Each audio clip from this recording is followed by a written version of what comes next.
Good afternoon. My name is Dave Bowden, and I'm the news editor here at Ballotpedia. We are already through the first quarter of 2019, which also means we are a little over 18 months away from the 2020 presidential election. As you probably know from following the news or being a reader of Ballotpedia, the campaign for each party's nomination for president is well underway. Today we'll be talking about where that race stands currently in April 2019, and believe it or not, things are really starting to heat up. To help me do that, joining me here today is Emily Aubert, a staff writer on our marquee team here at Ballotpedia. And Emily is the primary writer for our daily presidential news briefing newsletter, which comes out every weekday. And I strongly encourage you to check it out if you're not already a subscriber. Emily, thanks for taking the time to talk with me today. Glad to be here, Dave. Okay, so where does the field stand now? How many candidates are currently running for president? Well, as of this morning, there were 676 candidates who have filed to run for president with the FEC. Now, at Ballotpedia, we're focusing our coverage on 21 major presidential candidates, which we define as current and former elected officials and notable public figures. And that second group includes individuals who can feasibly reach the debate stage because of the following they've earned from their creative or business work. 21, wow. Can you break that number down for me? Sure. So we have two Republican candidates, incumbent President Donald Trump and former Massachusetts Governor Bill Weld, and 19 Democratic candidates. And if that number seems unusually large to you, it really is, especially at this point in the race. If we compare this cycle to 2016, we have about 4 times as many major candidates in the race as there were in April 2015. So the Democratic field has filled out far quicker and larger than the Republican primary field did 4 years ago. That's hard to believe. I know the largest group of candidates running are current U.S. senators, right? That's right. There's 6 in the race right now. And if Colorado Senator Michael Bennet joins, as he has said he is likely to do, that number will go up to 7. Emily, is that a record? Well, we saw 6 run in 2008 and 1972, but historically speaking, the more common path to the presidency has come from the governor's house in recent decades, rather than the U.S. Senate. Only one senator of the 59 that have run since 1972 has actually won the presidency, and that's a name you may know, a senator from Illinois named Barack Obama. Yeah, not too long ago. But it's the senators who are topping both the polling and the fundraising so far this cycle, right? To a certain extent, yes. So Vermont Senator Bernie Sanders, who came in second in the Democratic primary in 2016, tops the fundraising scoreboard. He has really been able to restart his campaign apparatus across the country and bring in $18.2 million with an average donation of $20. And the Sanders campaign has also noted that 20% of their donors were new supporters. That is a lot. Do any other Democratic candidates come close to that figure? Well, Kamala Harris from California would come in second so far in the fundraising race. She has raised $12 million in the first quarter of 2019 with an average donation of $55. And one reason she is able to compete on this level in fundraising is that she has spent the past 2 years building up an online donor database through her leadership PAC. Okay, what about Senator Elizabeth Warren? She was a national name in 2016. I know there was a big effort to recruit her to run then. How has that translated to where she is in 2020? So the Warren campaign has not yet released her first quarter numbers, but her approach to fundraising has been an issue of contention within her own campaign. It was just reported last week that Michael Pratt was stepping down as her finance director because he disagreed with her decision to not solicit money from large donors and hold the high dollar events that so many other candidates, including Kamala Harris, often do. All right, so it'll be interesting to see her numbers when they come out. Senator Amy Klobuchar's from Minnesota, her numbers just came out at the beginning of this week. I think it was about 5.2 million. How does that compare? That's right, and 5.2 million. And that makes her perform slightly better than Cory Booker, who brought in 5.1 million. The other senator in the race, Kirsten Gillibrand, uh, has not yet announced the details of her first quarter, but we can look at some performance indicators for her to see how she is faring. She's been averaging about 1% in both national and state polls, which is not entirely unexpected in a field this large. What's more interesting, though, is her endorsement situation right now. Yeah, I guess I read that generally senators usually can lock down party support in their own state, at least locally. Is that right? Exactly. And if we look at Booker, for example, he had the support of every Democratic member of the New Jersey congressional delegation back in February. And he also has support from a large number of state executive and legislative officials. We can see a somewhat similar story play out for Harris in California and Klobuchar in Minnesota. But Gillibrand has netted just one major endorsement, and that is New York Congresswoman Carolyn Maloney. Emily, can you speculate or give a reason why New York officials might be staying out of the race right now? There could be a few reasons. One is that there are still a few notable New York names that may yet enter the race. Mayor Bill de Blasio is someone who is still considering a run. He's traveled to the early primary states in recent months. Michael Bloomberg said he was out of the race, but as the field shifts, it's possible that decision could be reversed. And I think it's interesting to note also that Beto O'Rourke, the former Texas congressman who had a surprisingly close race against Ted Cruz in 2018, he has received endorsements from two members of the New York congressional delegation. That would be Sean Patrick Maloney and Kathleen Rice. Yeah, Beto O'Rourke was a huge story throughout the 2018 cycle with his run for the U.S. Senate in Texas. Has he been able to translate some of that popularity into a fundraising sprint? He has. So his first quarter figure, which only represented 18 days of him actually being in the race, was $9.4 million. So he has outperformed most of the senators running. You mentioned before that lately it's been the governors that have been most often elected. We have in recent decades Carter, Reagan, Clinton, Bush all served as governors before winning the presidency. Who in that pack is hoping to follow in their footsteps? I think it's the case that before Barack Obama, the last president to go from being in the Senate to the White House was John F. Kennedy back in 1960. How many governors are in the field now? Well, we have just two governors running right now on the Democratic side, John Hickenlooper, who was the governor of Colorado, and Jay Inslee, the current governor of Washington. Are they running similar campaigns? Both are definitely emphasizing their executive experience, which has always been an advantage for presidential candidates with a gubernatorial background.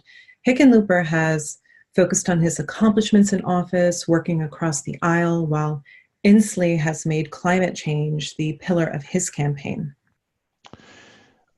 That's good to know. And one other class of elected official that I don't remember making such an impact in previous cycles is being mayor. It seems like that's getting a fair amount of attention this time around.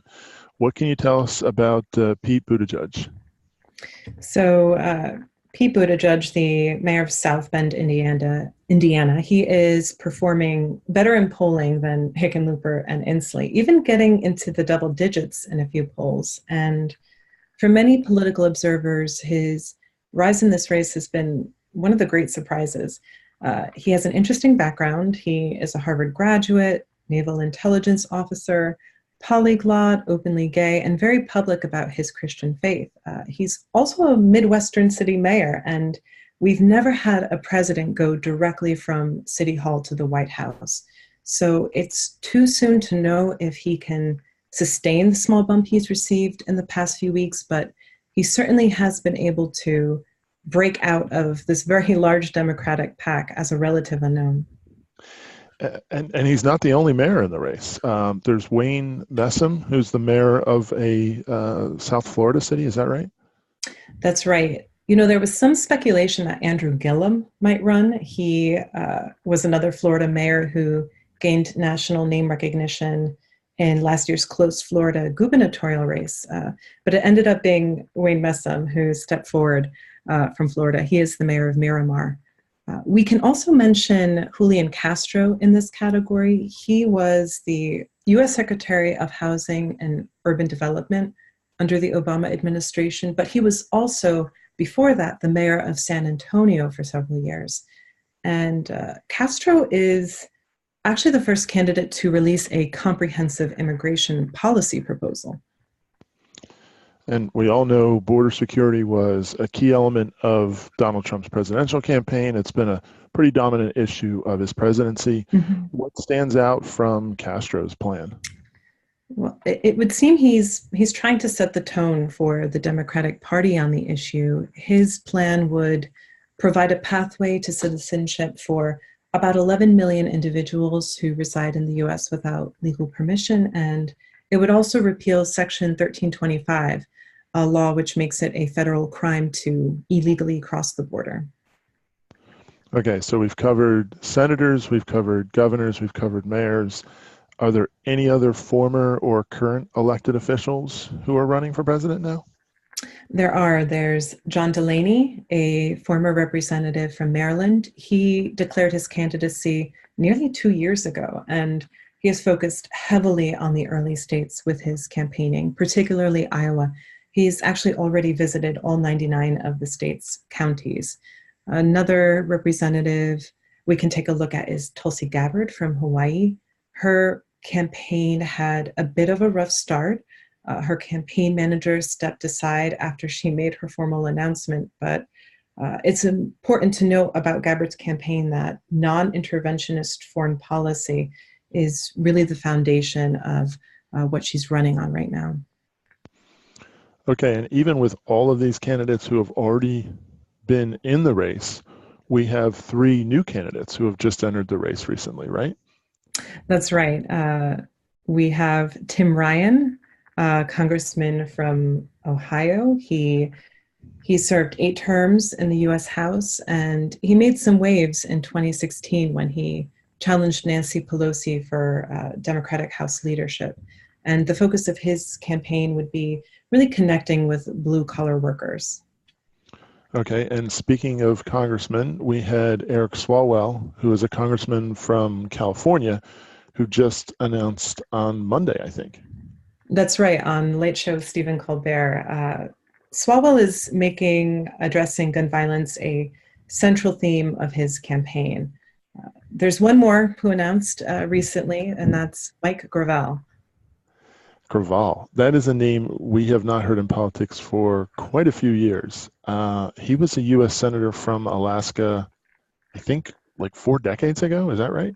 That's right. He last held elected office in 81, and he briefly ran for president in 2008.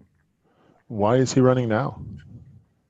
Well, he's not running to win. I can say that. He has openly said his only aim is to reach the debate stage, to push the conversation left before he withdraws from the race and endorses the most progressive candidate. It's interesting for him to state that right up front. That's very notable. What about the other public figures in the race that you mentioned at the top of the webinar? I've been hearing a lot about Andrew Yang. He's an entrepreneur and an author from New York, right? He's been running on a concept called universal basic income. Can you explain what that is? Sure. So Yang describes universal basic income as a form of social security that guarantees a certain amount of money to every citizen. Now, Yang's proposal would be a payment of $1,000 per month for every adult American citizen, and there'd be no test or work requirement for these payments. Interesting. And are there any other non-elected officials that are running that should be on people's radar? There is Marianne Williamson, who, like Yang, has not held elected office before. She is a lecturer and author, sometimes referred to as Oprah's spiritual guru. And her campaign is driven by what she calls a need to bring a moral and spiritual awakening to the country.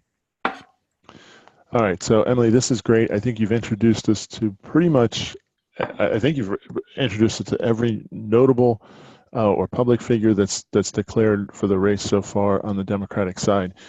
The big question is, who's not in the race? The elephant, or should I say the donkey in the room, probably shouldn't be doing comedy, is former Vice President Joe Biden. Yes, even without having launched his campaign, Biden continues to dominate the polls. He often gets 30% or higher.